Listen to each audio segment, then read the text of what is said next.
Recording. Welcome back, everyone. Today we have a special guest with a new fund, Si Katara from TappAlpha. This fund is super new, so you're definitely going to want to pay attention.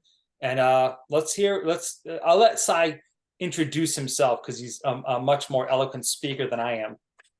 I highly doubt that, but I appreciate you having me on, Dan. Yeah, thanks for having me. So, ended up founding TappAlpha about 18 months ago, and we ended up just launching our very first fund, T-Spy, a little over a month ago. So we're fresh in the industry, fresh eyes, and actually a little bit about my background. I came from a totally different world. I was a computer engineer by trade, went to go work in Silicon Valley for a startup down there. We got bought by a bigger company, and I really loved the startup feel. And so I ended up actually founding my own startup company back in 2005, which, Dan and I were talking a little bit before this interview on the construction space. The startup that I started was actually technology for construction. So streamlining that process and totally different world. But built it and ran it for 17 years. And I loved it, but I blinked and all of a sudden half my career was behind me. And so I thought to myself, look, if I'm going to make a change, I got to do it and I got to do it soon. So back in October of 2022, that's when I ended up leaving the company that I founded to start this fresh venture in TappAlpha. And actually, all of it sort of came to be it's necessity is the mother of invention. It was really an experience that I had in my own life trying to support our family through this transition. So I don't know if y'all remember in October of 22, the markets were way, way down. And I'd always been sort of a long-term buy and hold investor, just bought the SPY, let it run because I was too busy working during the days to actively manage a portfolio. But I didn't want to actually have to sell my shares in order to sort of make ends meet.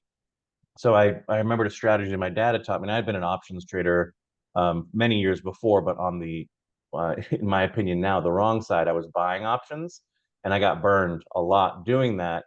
And my dad was like, why don't you flip the script a little bit and get on the other side and try selling options against the shares that you have? So I learned about covered call strategies. But right at that time, there was a brand new financial tool that came out.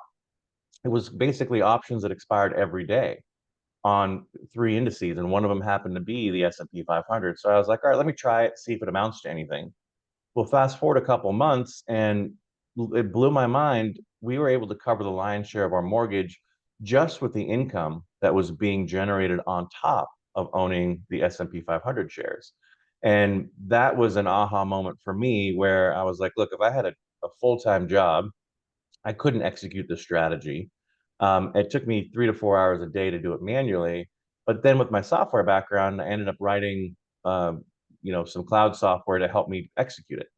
And so I was like, this is the impact that it had on our lives. And the other factor too, 4 months from that date, we're going to have our first child, our first baby girl. And so all of those things put together, having this additional income stream really lifted a lot of the financial pressure on the family at a time when we needed to find a way to make ends meet. And so that's really how TappAlpha was born, where I felt like I had potential that was being untapped in the stock that I owned. And by executing the strategy on top, I was able to get more out of what we already had. And so tap is ultimately the idea of tapping into the potential of what you already have. So we were trying to figure out best way to get this value to market, and ended up meeting some ETF issuers, and they're like, "This is something you can take the strategy, wrap it in an ETF, and you can deliver that value right into people's brokerage accounts." And I love that idea because the whole concept of TappAlpha is how do you make complex and powerful strategies accessible to everybody? Hmm. And ETFs are an unbelievable tool to democratize all sorts of strategies and make it really simple for people to take advantage of them. And so, with that, we ended up on August 15th launching our very first publicly traded fund called T-Spy, which essentially takes the upside potential of the S&P 500 and it adds an income component on top. So you're getting SPY capital growth plus income in order to sort of tap the income potential of the SPY. And we've been running for about a month now and hitting our goals, and it's been an amazing ride ever since. Um, so you're writing a covered call. Sorry, you're selling a covered call strategy on the SPY. Is that correct? Correct. Yep. And, Daily. and what kind of income are you trying to generate? It obviously varies with the market, but the goal is probably going to be about 7 to 7.75% of income, and that's going to be in addition to the potential capital growth of the S&P 500. So the difference between T-SPY and other pure income products is we're a balanced approach. So we are really focused also on capital growth and income versus some of the other products that are out there, which are going to take all of those things, put them together, and distribute them as income. And the reason is, it's really a product that's for long-term buy and hold investors, kind of similar to the use case that I was, where we want that compounded capital growth for the SPY. So we leave that value in the shares, don't liquidate it and distribute it for income. But what we do distribute is the options premiums that we're able to harvest every month, and that becomes additional benefit for T-SPY investors. Interesting. All right. So it is in every month. So what's that like? It's at 1.15. What's the distribution monthly? Our very first distribution is going to be October 23rd, so we're zeroing in on what that's going to be, but we're targeting probably in the 7 to 7.75% range annualized, so 0.6 and change on a monthly basis. 0.6. Yeah. Okay. 0.6. And it looks like the NAV right before I started this was right around $25. Yep. 25, 3/8. I don't know what just happened. Oh, there we go. Okay. Now you're paying a monthly dividend?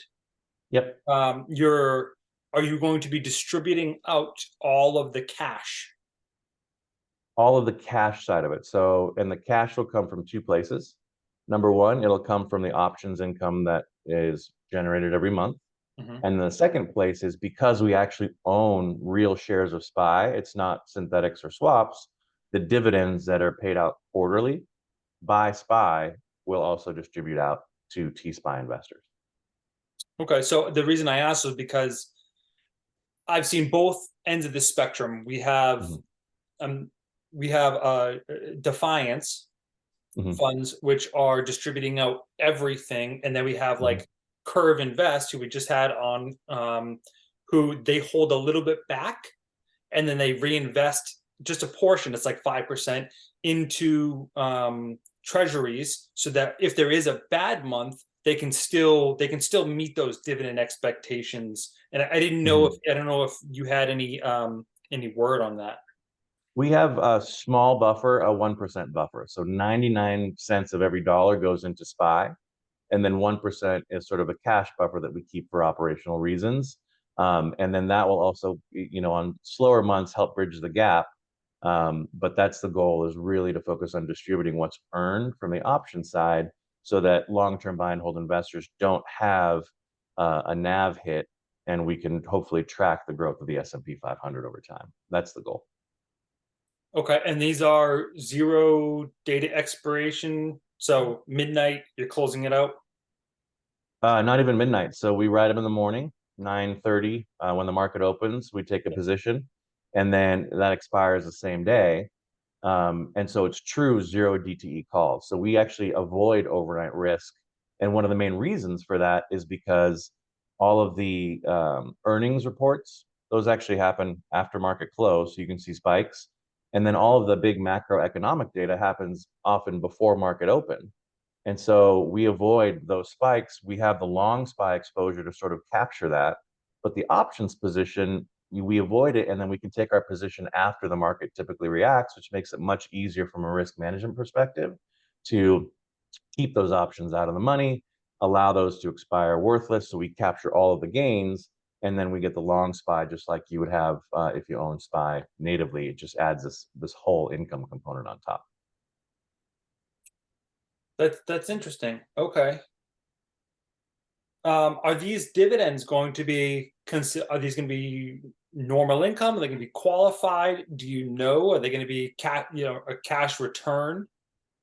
Yeah, it's a good question. So the way that we built the fund is the options that we're writing are SPX, which means that they're potentially 60-40 long-term, short-term. So when those come out, They have a potential tax benefit, but I'd say to your viewers, make sure to talk to your accountants for that tax scenario. But we really wanted to try and build something that would be a potentially tax efficient way to do this strategy. So, if you think about it, without getting too deep into the tax of it, the options income, 60/40. And then one of the biggest challenges when doing these kinds of strategies is the underlying capital growth of the SPY. In many cases, it hurts you from a tax perspective, except when you actually own SPY shares and trade them in an ETF, because ETFs have this magic thing called in-kind redeem. So let's say you hold T-SPY for more than 12 months, the underlying capital growth of SPY, we intend to capture all the growth within that, don't realize the gains. And then let's say 18 months later, somebody sells a share of T-SPY, all of the potential SPY capital growth becomes deferred long-term capital gains, which is a huge benefit, especially for people that are long-term buy and hold investors, that if you don't need to liquidate those gains today to make ends meet, you can actually take benefit not only from compounding growth, but tax potential efficiency too. Interesting. And so your ticker symbol, you have I wrote down, it was T-SPY, correct? Yeah, TSPY, T-SPY. And the expense ratio is 0.68. 68 bips. Yep. Assets under management. Where are you guys at right now? Right now we're about 4.5 million. So we just started a month ago, and about $1 million a week is what we've been doing. We haven't spent anything on outbound marketing yet, but we wanted to sort of get to our very first distribution to sort of set that bar, and then we'll continue to grow from there. But for a first-time fund issuer, we're about 4 to 4.5 million right now. That's fantastic. Congratulations on Thank you. the success. Appreciate it. We talked about a monthly dividend, NAV erosion. Seems like a lot of people in the market are really talking about the weekly dividend. Mm-hmm. Do you see any possibility of doing, say, maybe like a NASDAQ 100 weekly? Yeah, we actually talked about that, and I think it's something that's feasible for us to do so. We were debating about doing the switch, and one of the things that we decided against was because if you're looking for just a pure income product where you take both options premium plus the growth of the S&P and then scrape it all out and sell it and distribute that as income, it makes more sense for investors that kind of want that more frequent dividend payment. For us, I think we're actually targeting, and it's a product fit for a different kind of investor, someone that's a little more long term, a little more buy and hold. Advisors would be interested in it because we're really trying to get that long term capital growth and keeping that within the fund, and then just distributing the options income. Mm-hmm. And that group, at least the market research that we've done, they've actually said a weekly dividend is more of an administrative burden to us. We don't want that. And in a lot of cases, we may actually do a dividend reinvestment anyway. So like doing it 4 times is worse for us than actually just doing it once. So for this product, for T-SPY, I think it makes sense to keep it as a monthly for now, distribute the options income. I think there is potential downstream to create a pure income product that kind of takes almost the exact same investing strategy, but packages it for income investors that takes all of that benefit, distributes it on a weekly basis, and it takes capital growth plus options premium and sends it out to investors who need the income. I think that's probably a different product than the one that we're bringing to market first. Interesting. Okay, so so you're looking at the total return of the SPY, which I don't know what it is, 10%, 12%, whatever it is up this year, plus a 7% dividend. Is that what people that invest in T-SPY hope to capture? That's the goal. Yeah, exactly. And that's a high bar when you're thinking about we're going to try and beat the S&P by, 5, 6, 7% and distribute those gains out to investors. So that's a goal. But again, even if we can beat the S&P by 1, 2, 3%, distribute that stuff. If people are reinvesting in it, the compounding of just a couple percentage points above the S&P is huge. And so that's really kind of the goal in the market that we're trying to tap into here. And you started off by doing this yourself with your dad's advice, really? Mm-hmm. Yep. Yes. Yep. Okay. And it was remarkable. There are 2 benefits, and obviously I can't advertise the returns that I had in my private accounts because you've got to actually have the track record in the public ETF. Sure. But I can say with confidence that the impacts that it provided, not only was the income really helpful, but the fact that I didn't have to sell the SPY shares underneath it, I was able, and that was October of 22 to 23.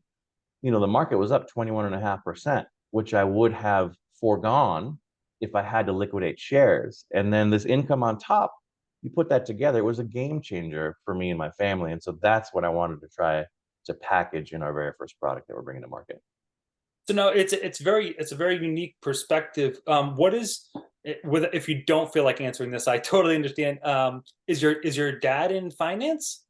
He Like no, was, yeah, he was okay.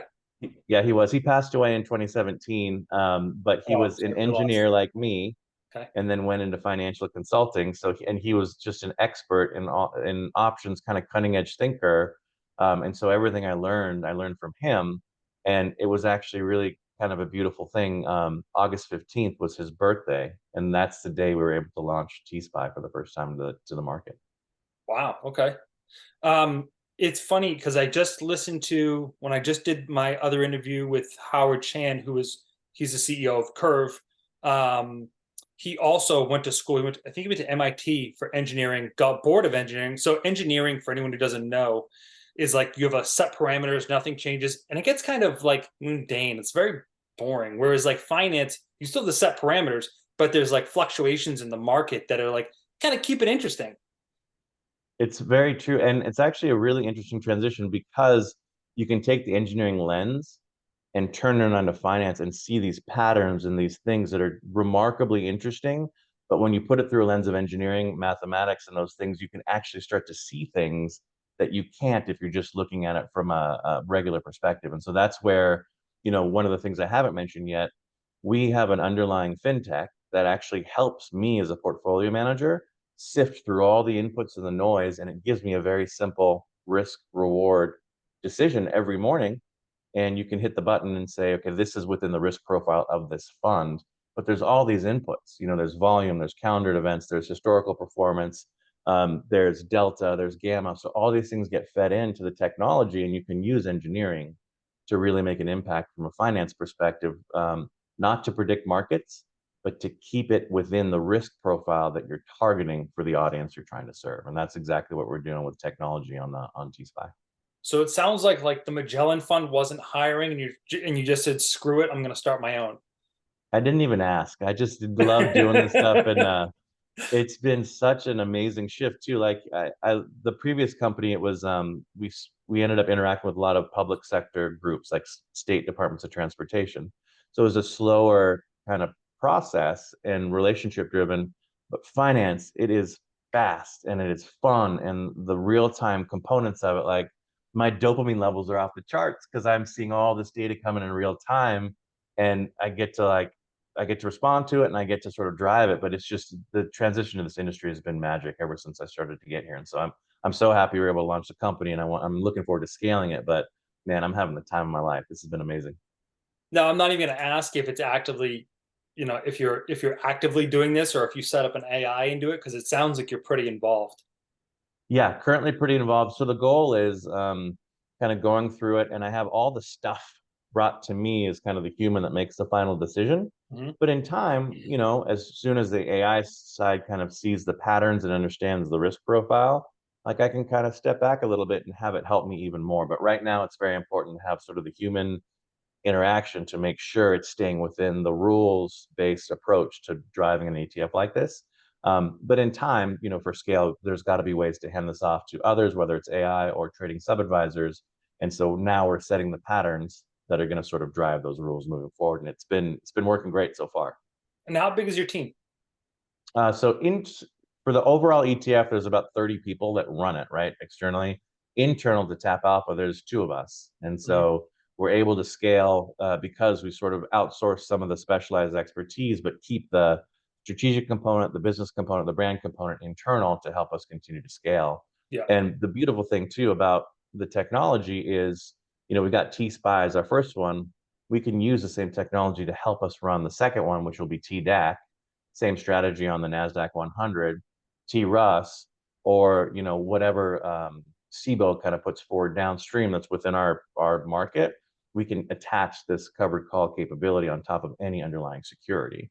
And then long term, we're going to likely license the technology out. So if you're a ETF provider and you want to introduce a short dated covered call strategy, this will help ETF providers run it. Advisors, for example, I'm here in Seattle, so there's like a lot of Microsoft, Amazon execs, and they have low basis shares, and it's sitting in their account, so they don't want to sell it because of the tax implications. And so this is a way for their advisors, in a very low touch way, to push a button and execute a daily covered call strategy or weekly covered call strategy on that, and add more value to their client portfolios by automating some of the daily covered call capabilities that the technology provides. So that's sort of the long-term arc of what we want to build here at TappAlpha. So why not just, license this technology, put it out to the masses, and just become the new, I don't know, fintech Robin Hood covered call strategist? That's I think probably step two. We had to decide go to market, and we originally were going to go, do we do the fintech first or the ETF? And part of the reason I like the ETF, it's all transparent. And when you go to market in an ETF, everybody has access to it. So there's no bar to clear. And ultimately, it really helps get the proof in the pudding, because you're going to see track record over the next 6 months, 12 months. And when the fund kind of hits its goals, knock on wood, it really proves the underlying technology, which helps us even scale that further. So we decided to go with the ETF first approach because, one, it has a quick ability to make impact and give access, but two, the public track record really will help, I think, the brand in the long term. So the long term is really the brand. Am I getting that right? That's the idea, where Or are you going to um, run both, synergistically together?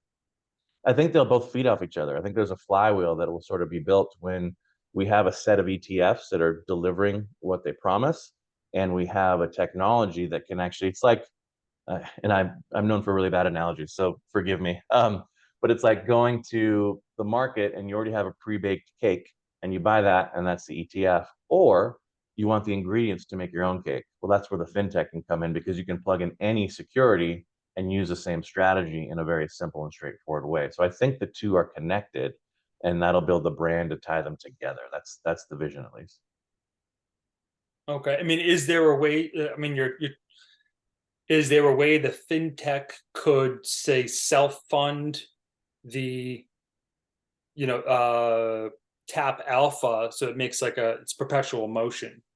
hmm Yeah, 100%. I think and we're kind of going the other way, where the ETF will also generate some income that we're going to reinvest into building out the underlying technology foundation to make it scalable to meet those other markets. And simultaneously, people will see the brand getting built, the results getting built, and those things will actually tie into people downstream, hopefully wanting to use the fintech directly for their own purposes. Yep. Tap alpha is laying the bedrock, along with the Yep. ETF. Exactly. That's precisely right. Yep. And the whole goal for us, our mission is, how do we provide access to powerful financial tools for everybody, every investor and every advisor? And I think T-Spy is a great first example of this is exactly how we're doing it. It allows everybody, even if one of the biggest challenges we've also heard, if you're going to try and do a covered call strategy with SPY, it's expensive. So unless you have $55,000, you can't actually do it because you don't have the capital to buy the underlying shares. But with T-Spy at $25, you get the same relative value, but you get access now for people that don't necessarily have the capital to buy to do the covered call strategy. So access is the core mission of what we're trying to provide to the market. So just so everyone's understands, you either have to come from money or you have to be able to raise capital in order to even start. Yep. Do you mind sharing us which route you took? I did the work your tail off and save as many money soldiers as you could early, and then you get those little money soldiers going out there and making additional money for you. And Yeah. so that's the thing that I think was the big aha for me, is like, the sooner that you can decouple time from the money you make, that's the only way that you can actually really start to scale and create financial freedom. But the best way to do that is to try and consolidate some capital at the beginning so it can start working for you. And over time, that compounding and that, you know, that those money soldiers really help drive financial freedom, because then you're able to break the link between time spent and money made. Would there, now that the Fed just dropped, half a basis point, is there the possibility you might go out to the market and look for additional capital to really let this thing take off? Yeah, I think it's really interesting because a lot of folks that are income investors are now looking and scrambling for other avenues to replace that income. And what's great about covered call strategies is, number one, they're not tied to the Fed rate directly. So you can actually replace the income with what you can generate from a covered call strategy. But the second benefit is this volatility up and down drives option premiums up either way that they go. And so you get juicier sort of options that kind of come inherently when you get market swings like we've been having. And so this is a really attractive place to look from a strategic standpoint for income investors that are looking to replace some of the fixed income that's going to be going down over the next year. So turmoil, like if you tried to do this, say in, I don't know, 22, and everything was capitulating sideways, there really wasn't a ton. There was still money to make, but it wasn't a ton. And especially coming up to the presidential election, where the Mhm. markets, up and down 2 to 4% every single day. I mean, you have a lot of volatility you can capture right now. It's very juicy right now, so it really helps the investors that are investing in funds like T-SPY. And here's the other thing. There's some very popular covered call funds that are 30-day funds. Mhm. And one of the things that I didn't really know until I actually got the data to back it up, if you took the same risk in a 30-day fund that you took in a daily 0 DTE option, but you just traded it every day, guess what the option premium is that you get apples to apples? No idea. 4 to 4.5 times the premium for the same level of risk. So what does that mean? Way more attractive risk-adjusted returns for investors. And to your point, even when the market settles down, this is a great place because you're still getting paid significantly more for taking the same level of risk by executing this daily strategy. The drawbacks are it's a lot of work, and there's commissions that can sort of erode that.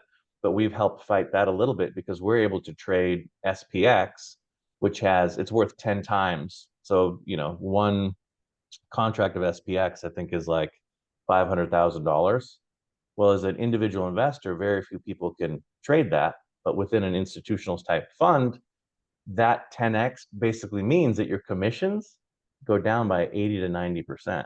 And so when you're trading every day, it makes a big difference to actually take home returns. So that was one of the things we made sure we wanted to design into the implementation of the fund, to let's cap commissions, make sure it's not going to erode the fund, and let's find a way to provide this better risk adjusted returns. And that's why we chose sort of short dated options versus a long term strike price. How far out of the money are you writing? It varies day to day based on sort of the algorithm, but it can be anywhere between, on a low volatility day, maybe a 0.5% out, and then on these big days could be up to 1.5% out. It just depends based on delta and the other sort of inputs that we take. But we're really like the goal. Another way to communicate it is like it's 80-20. So 80% of the time we write them far enough out that those options expire worthless, which means we capture all the returns and keep the shares. And then 20% of the time, the options premium sometimes will go into the money. And then we have a choice to make. We either cap the losses, or we end up rolling it forward to the next day if there's not sort of a tier one event that's happening. So we manage it in a conservative way because we really want to capture most, if not all, of the underlying growth of the S&P 500. Does that make sense? Yeah, yeah, because you can still. I mean, even if you do nothing, the fund's still relatively going to go up just because it's the S&P. Yeah. And that's the other thing. This is why it's been good for like my risk profile and for low to moderate risk investors. On the days that the options don't actually make money, guess what the net effect is? You're still making money, you're just not making as much. And so that hurts a lot less versus actually if you're taking losses. And that's sort of one of the psychological things of the low to moderate risk investor. This is a conservative strategy that can help you get a little more out of what you got, and it really is something that you don't have to stay up at night worrying about. Mhm. Active trading, we talked about income, uh, we talked about AI. Do you think, I just asked this question in my last one, do you think if I'm not going to say the president, but do you think if Kamala Harris were to win the presidential election, she has this big thing about qualified dividends? Personally, I don't think anything's going to change because I don't think Congress is going to cut off their nose to spite their face, regardless. Mm. The only reason you get into politics is to make money. Do you think, with her promises of changing, that law that George Bush Jr. set into motion, do you think that has any impact on the market?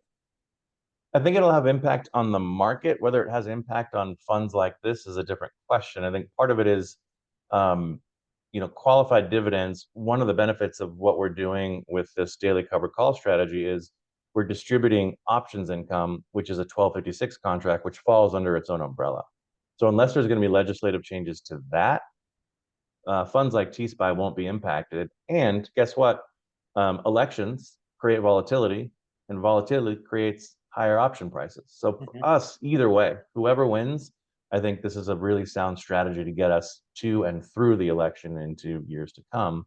And especially as the Fed has sort of been projecting, like they're going to start cutting, bases, and the dot plot said the rate's going to be at what, 3.5% by the end of next year.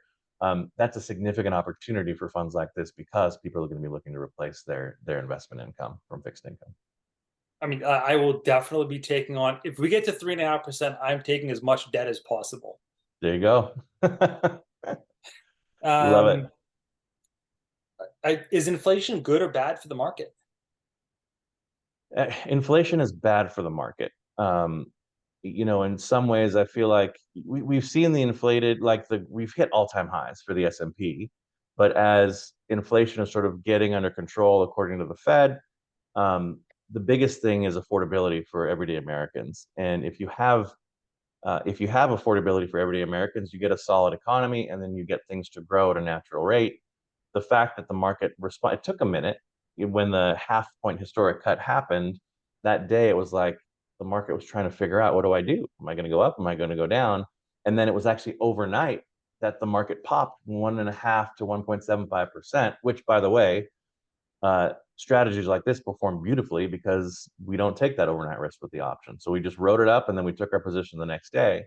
But to your original question, is inflation good for the economy? It's not, and that's why it was the number one priority to sort of get that under wraps. And then now the Fed is doing this balancing act to prevent the job market from falling out. And so I think that's really the hard balance that they've got to figure out. But inflation's down from where it was at an all-time high in the nines down to now 2.3 or 2.4, very close to their 2% target. And it feels like the economy is in a much more solid place than it was 18 months ago when the Fed started raising rates. I gotta say, I think, because I talked to all sorts of walks of different life, I think things are good, regardless of home price affordability, regardless of repos or getting up there. The unemployment numbers, I think they're still like 4.5%. I mean, Mhm. like 4.5 million. They're not they're not out of the realm of possibilities for just normal, even having interest rates at 9%. Going back 20 years, like that was actually relatively moderate. So I don't think things are like that far out of the realm. I think what happened was we were so used to quantitative easing and Mhm. free money. Everyone's getting stimmy checks. We have low interest rates. You can finance anything to the hilt, and you're still going to make money. I think we had such a pretty much a decade of just good living and easy money making that people are like, wait, what is this? Like, what do you mean? Yep. Like my grocery bill costs more than my mortgage now. Why is that? Yep. But in the grand scheme Exactly. of things, I don't think it's much. I think it's just a blip.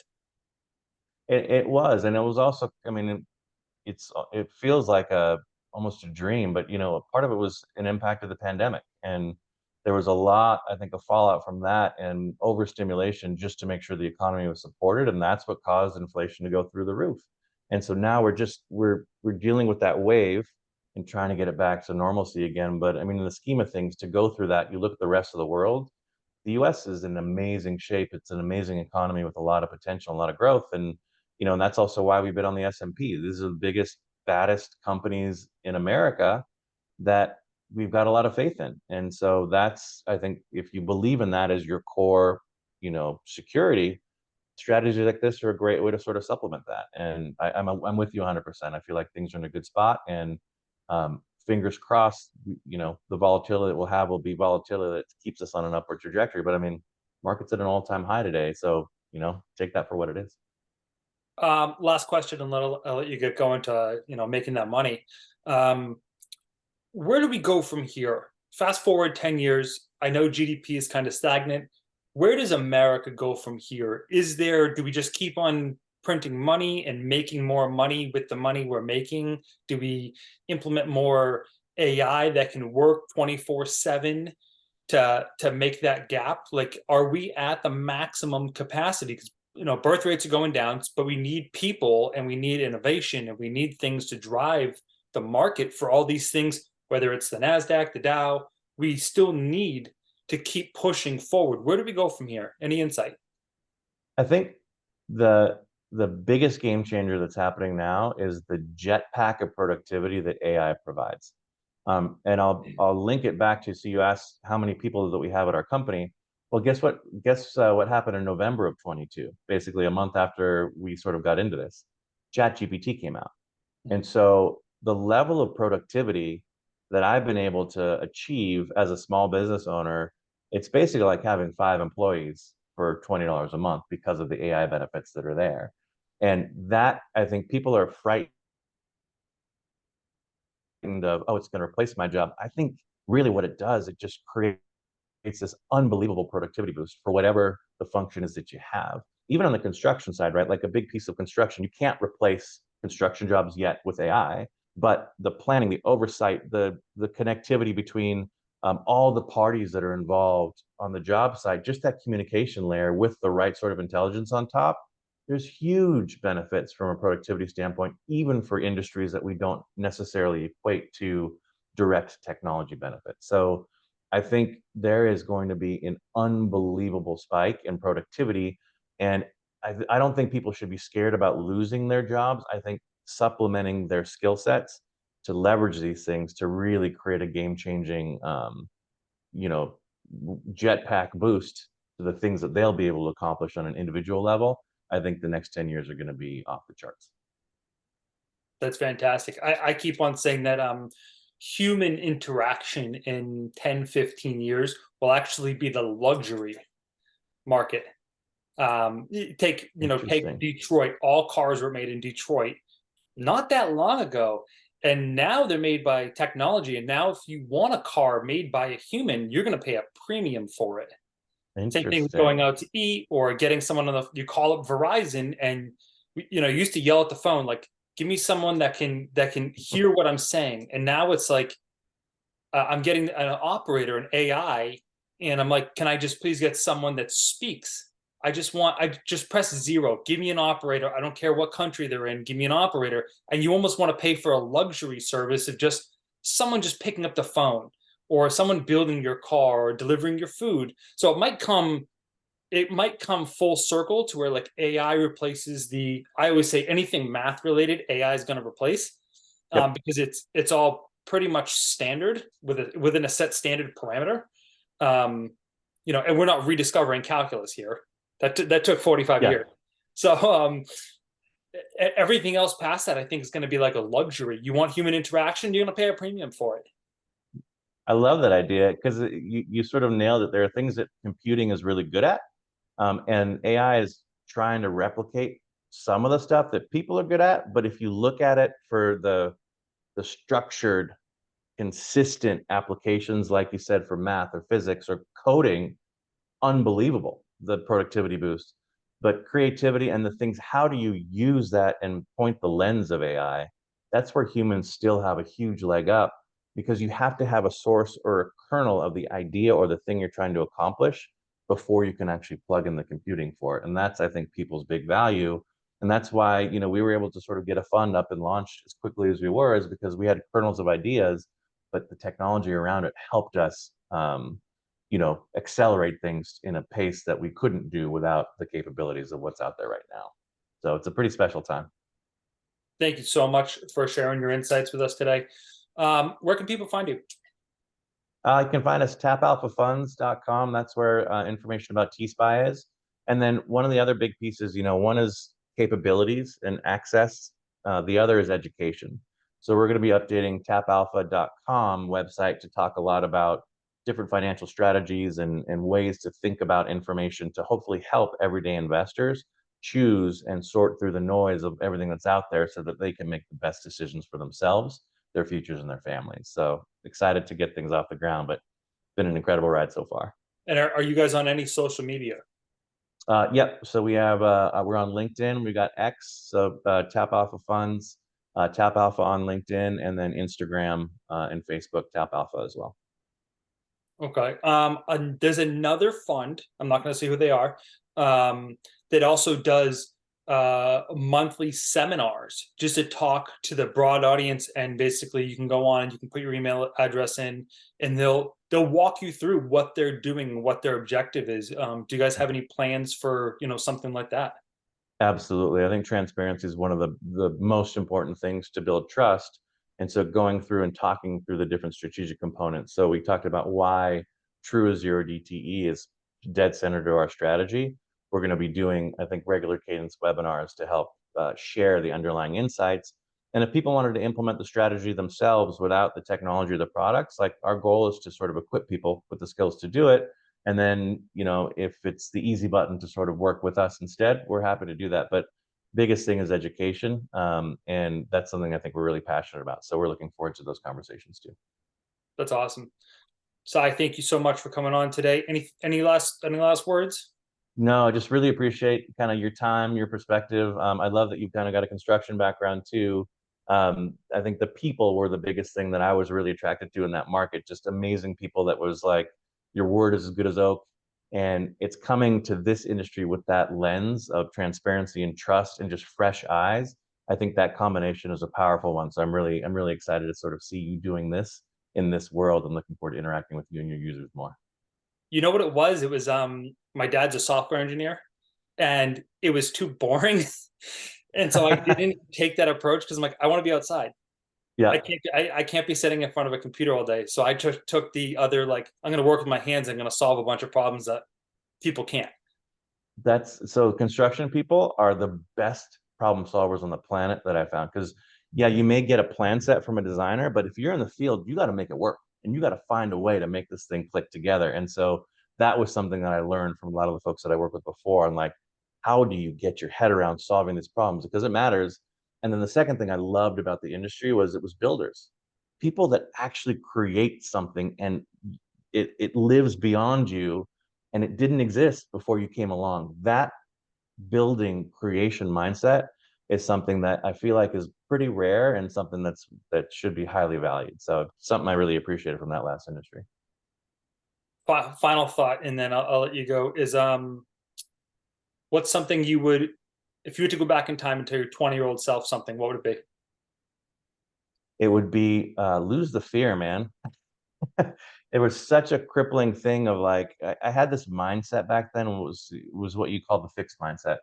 I was so scared of making a mistake that I spent 10x the time to get things just perfect when perfect wasn't required. And as soon as I learned and trying to flip to this growth mindset where I'm like, wait a minute, what's the worst that can happen? And in fact, the more stuff I tried and the faster I could iterate, even though it was wrong, it was that mindset of not win or lose, but going to win or learn that changed the game for me, where I'm not scared anymore to take that step. But the fact that you took the step puts you 10 times further along the road versus if you're in that mindset that I was in to be paralyzed in fear. And so I think finding a way to get my head around that, if I had done that 10 years earlier, it'd be a totally different ballgame right now. But to anybody who's thinking about starting a business or worried about what their next presentation is going to be, don't be. Go out there, but go with the mindset of like, take the input, take the feedback, because that's going to make you better that next time around. And that's what makes you evolve and create real value in the long term. And you can do it in a much quicker way. Thank you so much. And buy some Tap Alpha while you're out there. Get some, be in the game. I love it. Thank you so much for your time. Good to meet you. Thank you as well. Let's try to do this again in a couple months. We'll see how you are, and we'll catch up after the elections. That sounds great. Appreciate All it. right, man. Thank you so much. Talk soon. Thanks. Bye.